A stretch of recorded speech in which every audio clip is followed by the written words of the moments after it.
read this statement out on behalf of the Portadown Cultural Group, and then we're indebted to the number of speakers that have come along tonight. So I'm going to read this statement. The Portadown Cultural Group would like to thank all our guest speakers, the bands, and all those who have given their time tonight to attend this parade. We would like to thank Andy All, who has travelled down with the charity AA Veteran Support. Could you please ask that everyone here take the time to visit the stall, as all donations would be greatly appreciated, and it's just over here to your left. Give them a round of applause.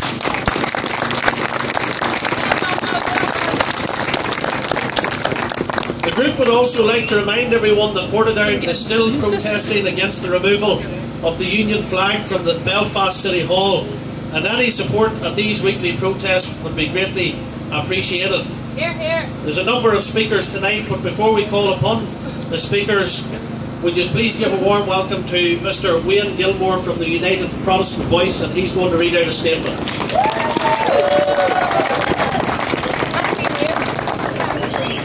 Good evening, ladies and gentlemen. I have a few words to say, and I hope you'll take the time to listen. For what I say I perceive to be the issue surrounding loyalism today across Ulster, which resulted in our previous statement surrounding the PSNI conference in Wales. Let there be no illusion, we have been sold out by those who are there to represent us. Loyalism is no longer needed by the political class. It served its purpose when they needed defending. Now we're nothing but fodder left to be forgotten. Loyalism has become but a sad reflection of what it once was. Greed, power and selfishness have become the bywords of today. This must change. It once more should become about bravery, conviction, dedication and honour. For we are more than just a people, but we are a brotherhood bound by the same old cause. We need to unify on a ground level first before we can bring about any major change within mainstream unionism. It's a long road ahead, fraught with many obstacles we must overcome for the survival of our freedom and traditions. But most pressing of these obstacles is the issue surrounding cultural apartheid enforced by a Republican-dominated police force that has reduced itself at times to something short of Sinn Féin IRA's private militia. We have seen protesters deny their basic freedom in turn for defending their rights, whilst Republican paramilitaries are free to act how they feel. It seems, ladies and gentlemen, when the sunglasses and the berry go on, you can act how you wish. It seems we can only watch as our people are beaten down, women, children, young and old alike. None are safe from the jackboot TSG stormtroopers. Then we have faced damnation by some of our own politicians who engage in, let's say, less than legal activity to get where they are now. Yet condemn the basis of democracy. And what democracy is that? We are in a system of a forced coalition which is undemocratic at its core and has proven time and time again to embrace terror as a way of getting political influence. So how dare they now say we are undemocratic? We have been sold out, Storming has failed us, now it's up to us to salvage what we can. You must ask yourself, what can I do for my fellow countrymen before it's too late? We have given what we could and became second-class citizens in our own home, robbed of our cultures, traditions and branded bigots and thugs by the media. But we can only ask to maintain what our fathers died for. We wish nothing but equality and an end to censorship. We want to see Ulster sons and daughters free again. Thank you, and as always, no compromise, no surrender.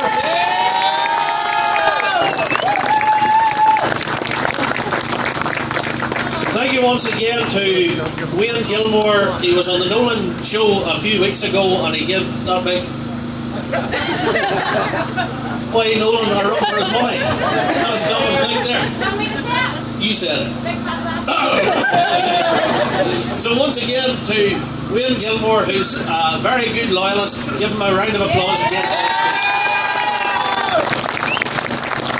It's an honour and privilege to have along from the city of Belfast tonight Mrs. Ruth Patterson's a councillor down there in Belfast. The scarf even matches the whole colour of the event tonight, so it's well she had another colour. So it's a pleasure that she's here.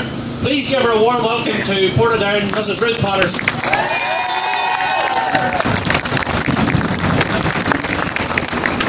Thank you, Paul, for that very warm welcome.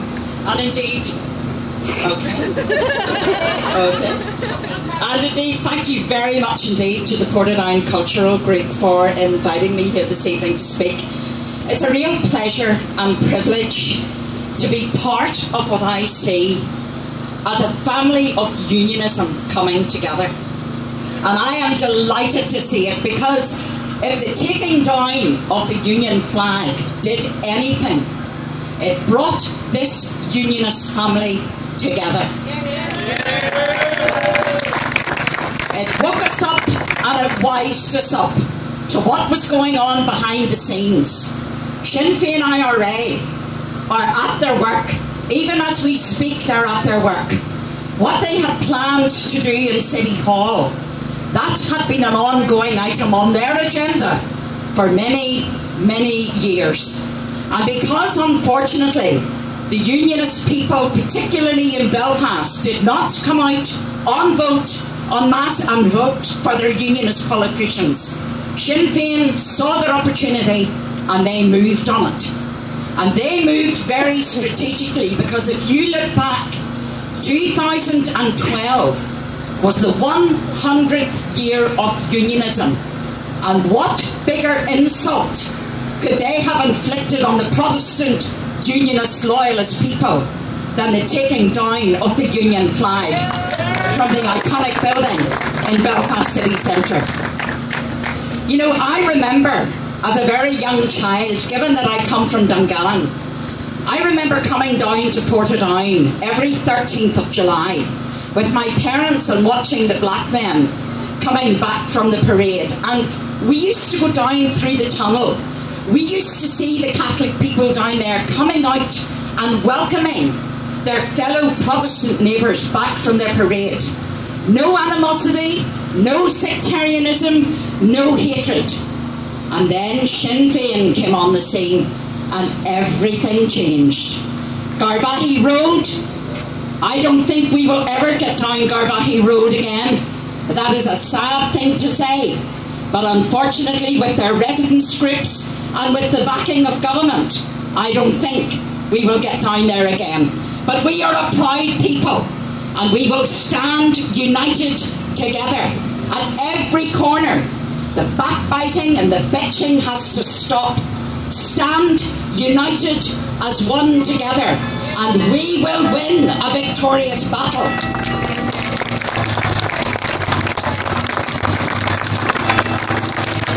I was a very proud member of Her Majesty's Ulster Defence Regiment, and I didn't join the Ulster Defence Regiment for the good of my health.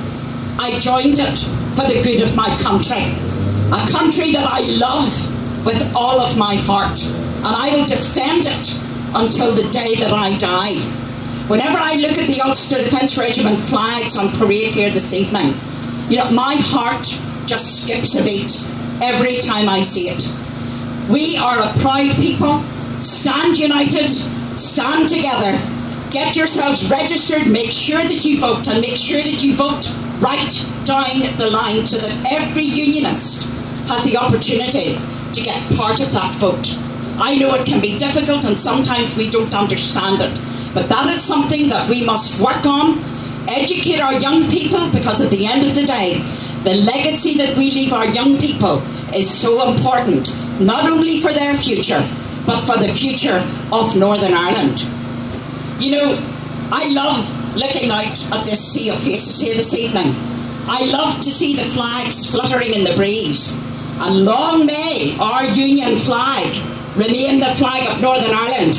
We are part of the United Kingdom, and we must never, ever forget that.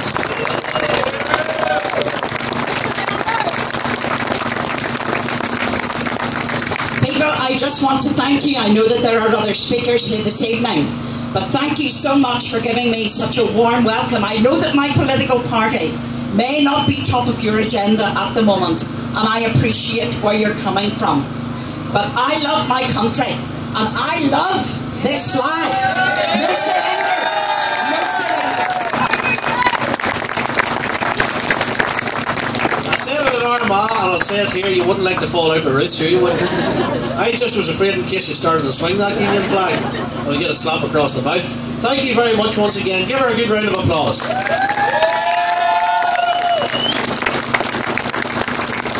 It's also a pleasure to welcome along tonight Mr. Brian Cummings, PUP representative for the area, so please give him a round of applause.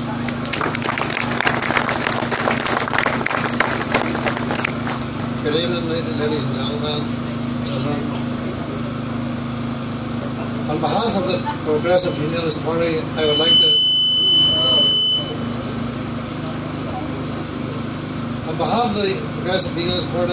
thank the organisers for the invitation to speak at the rally in Portadown this evening.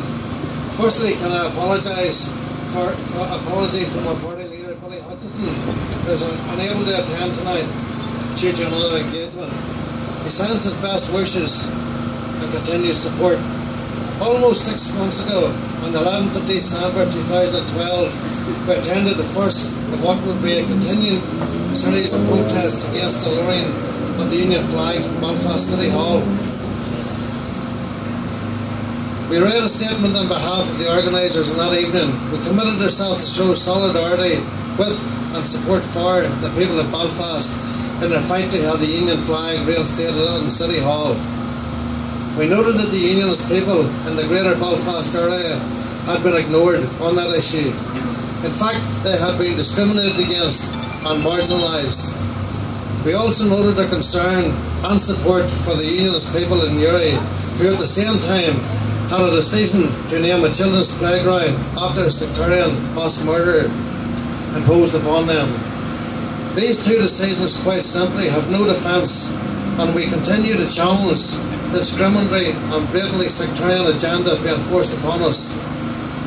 On that evening, as a simple act of defiance, we hosted our Union flag on the council-owned flagpole in the city centre. It has flown there since that night. We issued a public challenge to our local political representatives to reverse the decision taken in council to only fly the flag on designated days. Our current elected representatives in Craigavon have the power in their hands to reverse the policy and to host the Union flag every day of the year. 6 months have now passed and we still await the reversal of council policy on this issue. In the meantime, hundreds of Union flags are now flying in the area, and thousands across Northern Ireland. This was a genuine and impassioned response from our community to the removal of the flag from City Hall. Time will tell if our politicians have the will or the fight in them to do likewise. We again make the call to immediately reverse the current council policy on designated days. It is time to stand with the people on this issue and the many other facing our community. A selection of speakers have given their views tonight, and although aligned to political parties, this is not a political rally. We are standing alone in our cause, and unity of purpose is necessary to overcome the obstacles which are now being placed in our way. It is extremely important that our message, the message of all the speakers, and the message from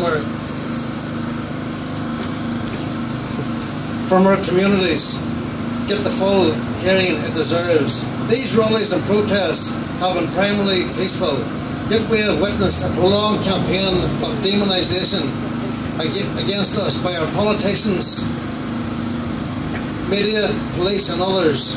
We have witnessed our people being arrested and charged in great numbers in circumstances manipulated by others to put us at a disadvantage.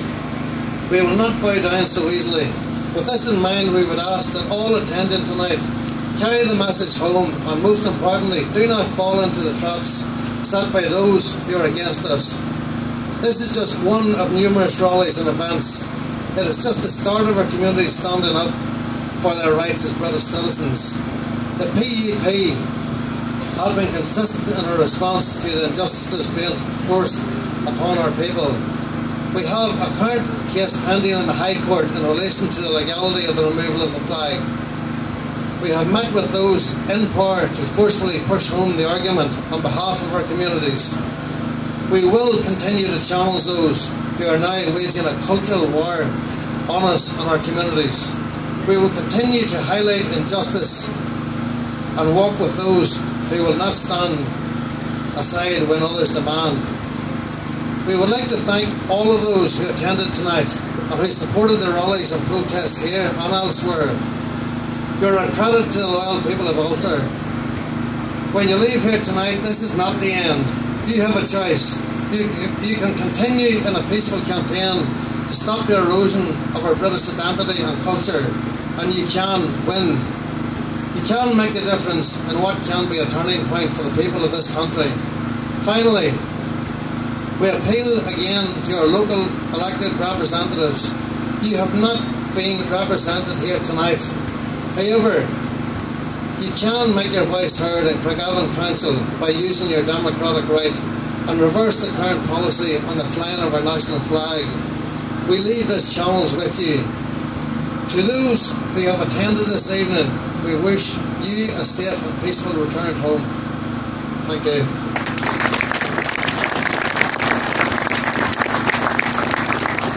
Thank you very much, Brian, for coming along tonight. Put your hands together again for Brian Cummings. I've been reading out everybody else's name, and I see that my name's on this as well, so I suppose I'm about to say something. It has been a pleasure to be here tonight, to come along to Portadown. Armagh had a very successful evening a couple of weeks ago, and it is good to see the loyal citizens that have continued to stand faithfully from the 3rd of December at protests across the country, but especially around mid-Ulster, not only at the removal of the Union flag from the City Hall in Belfast, but also at the many other concerns that is affecting unionism and most of all Protestantism at this time. Ever from the 1960s, the IRA have been involved in a bloody campaign of trying to defeat and destroy the unionist Protestant culture in Northern Ireland. They have never beat us, and they never will. And from 1998, we have seen a swathe of concessions being sent in the direction of Sinn Féin, IRA and the Pan-Nationalist Front. And we have seen the Belfast Agreement, the St Andrews Agreement, the Hillsborough Agreement, and time again, Sinn Féin is always seen to be the one that has been winning. Sadly, that has been the case. And when we take a look even at our present government and some of the individuals that are there now with blood dripping from their hands, it makes you sick at times when you see the actual hypocrisy that is going on up there at this present time and minute. They haven't beat us in the 60s, they haven't beat us in 1998, and they haven't beat us in 2013. And I'll tell you why. Not one person, I believe, thought that there would be such a backlash when they removed the Union flag from the City Hall. There were those within republicanism, nationalism, whatever you want to call it, and elements of unionism that thought that the Prods had died. They thought that the Protestants had fell asleep and that another concession in the angle of Republicans would be okay. It sent out a pretty clear message, and it sent shockwaves across government and across the authorities that there is still a number of loyalist, unionist Protestants that are not prepared to stand by and to watch our British identity being stripped away from us time and time again. And I would appeal to you tonight, and it has been said already, as I look at the local government elections for next year, and the plans are already out, and it shows the different wards and the new wards that are in Armagh, Portadown and Banbridge. The only one thing that I would say to you tonight, it doesn't matter how many protests that you stand at, while that is good and commendable, the only way that we can use our democratic right, the only way that we can show influence within our own government, whether that's Belfast or at a local level, is if everybody gets up off their backside and gets out to vote. Now I hear time and time again that people say, well sure, look, such and such has failed us, such and such has let us down, they're not worth voting. Within unionism so many times we hear that there's too many unionist parties. And then when it comes to the time of the vote and people don't vote, they'll say, sure, none of them's any good, we'll only see them at election time. Well, I can assure you that the only way, and I see it in Armagh at the minute where we're sitting with 11 nationalists and 11 unionists. Currently we have an SDLP mayor. She has the casting vote. And on a couple of occasions over this past number of months, she has used that vote against our community to ensure that nationalism is promoted. And there is wards within our own council area where if we had another 15% of unionists that come out to vote, we would be in the majority. Belfast is the same, Craigavon's the same, Armagh could be the same if our own people were to get out and exercise their right to vote and let democracy work. And that is the only way that the Pan-Nationalist Front, namely Adams and McGuinness and the whole lot of them, that can be defeated. They can be defeated at the polls, they can be defeated democratically, and they can be defeated if the majority of our unionist areas come out to vote. When you take a look at North Down, where there's only 35 or 40% of people come out to vote, and you take parts of Belfast in the last election where there was 30% come out to vote in unionist areas. Why? Just think what that would do to our people and to our government if we had bums on seats, and the only way that that can be done is if you use your right. I have been greatly heartened over the recent months with seeing the amount of young people that have become involved in the protests and local committees across mid-Ulster, and they have now started to get connected with politics, and I think that is very, very useful, because whoever you're going to vote for, you have a voice, you cannot be ignored, and you make sure that whoever is in public position, that you make sure you make your voice and your concerns known to them, so that they represent you to the best of their ability. The Ulster Covenant, the 100th anniversary last year, it proved one thing. When we all walked through the gates of Stormont and the parade, we were all a family. And as I stood with amazement, with heartened as I seen loyalist unionists walking through the gates of Stormont, on the grounds of Stormont, and all you could see was bands coming through the gates, and it seemed to be that they were never stopping. We all walked through there as one. We may have had our own different political opinions and views within the Orange, the Black, the Apprentice Boys, the political parties, but we were one family. And I would appeal to you tonight that when it comes to the ballot paper, you think of that. You think that we're all one family. We may not agree wholeheartedly with some of the individuals, some of the policies, but I would rather have a unionist in than a shinner in. Martin McGuinness and Jerry Adams knows that there's apathy there. They're happy with the apathy. They're happy that prods are sitting at home and not going out to vote. The thousands of people that are on registers that haven't been out to vote would make you cry at times. But we can beat them. They haven't beat us yet. And I am of the firm belief that they will never beat the unionist Protestant people of Northern Ireland as long as that spirit remains. That spirit is still there, and it will not go away. And when I hear Adams and McGuinness talk about a united Ireland and talk about an Ireland for all, I can't help but think and I laugh when I go along the road and I listen to some of them. I heard Jerry Kelly on the other day. Those guys have been paid by the British Exchequer for years. The very shirt that they wear on their back is paid by the British, you and me. And then they come out with the tripe that they're from Ireland. If they're so chuffed about it and if they're so confident about it, give it up then. You'll soon find that there'll be no white shirts on their back. Their balaclava can soon be slipped out. But friends, don't be disheartened. It's important that you get up and get out and use your voice, and Ulster is British and will always be British. 1916 will come and go. As a man said earlier, and I think he's somewhere, I can't see him at the minute, he said that 1916 was the biggest failure for republicanism, and they will be using all these commemorations to try and wind us up. Well, don't let it wind us up. They were a failure. The Provos were a failure. They couldn't beat the will of the Protestant community, and they never will. And please keep up your fight.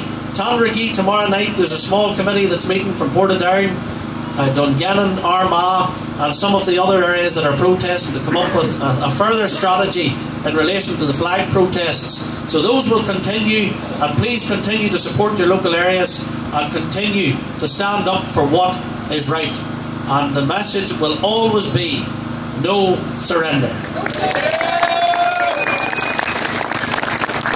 Last but by no means least, it is also a pleasure again to welcome to Portadown. He's been here before and he was in Armagh a couple of weeks ago. A good friend, Mr. Henry Riley. He's the UKIP who's been doing very well across England, and he has done well himself in local elections. Please give him a warm welcome the whole way from Newry and Bourne.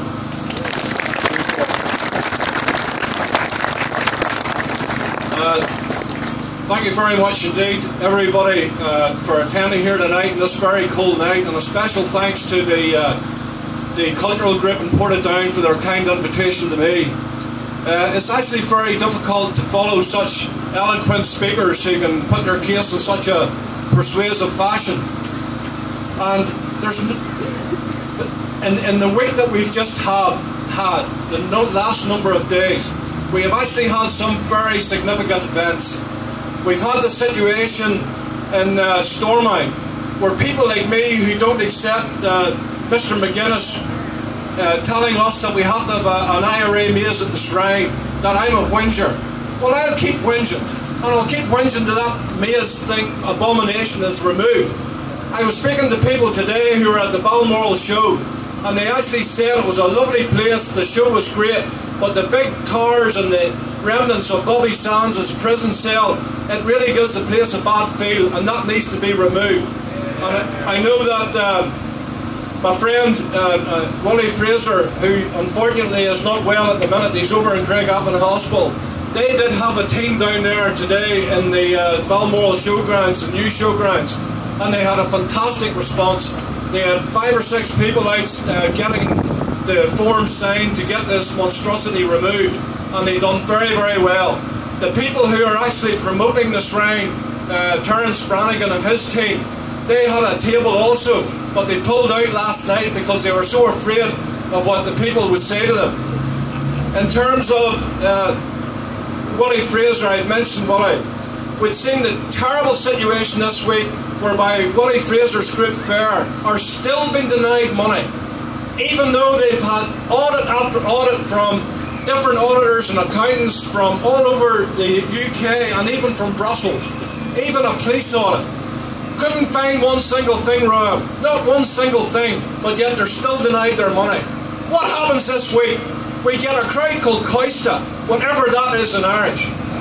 They haven't submitted audited accounts for 4 years, ladies and gentlemen. What did they get this week from the First Minister's office and Deputy First Minister's office? £5.3 million. What for? To promote our enemies in our own country. Why are our enemies being funded? Why are we having these shrines created that is going to perpetuate this Provo myth till tourists? Already we have the First Minister's, or the Deputy First Minister's office can give consent to this Coista group to bring these tourists round for their own tours of the maze shrine. Now, are they telling the true story of the heroics of the Ulster people who stood against Bobby Sands when he was down in Dunmurry and tried to blow up a furniture store? Bobby Sands, who was implicit in the murder of Protestant people in that area of Belfast, North Belfast.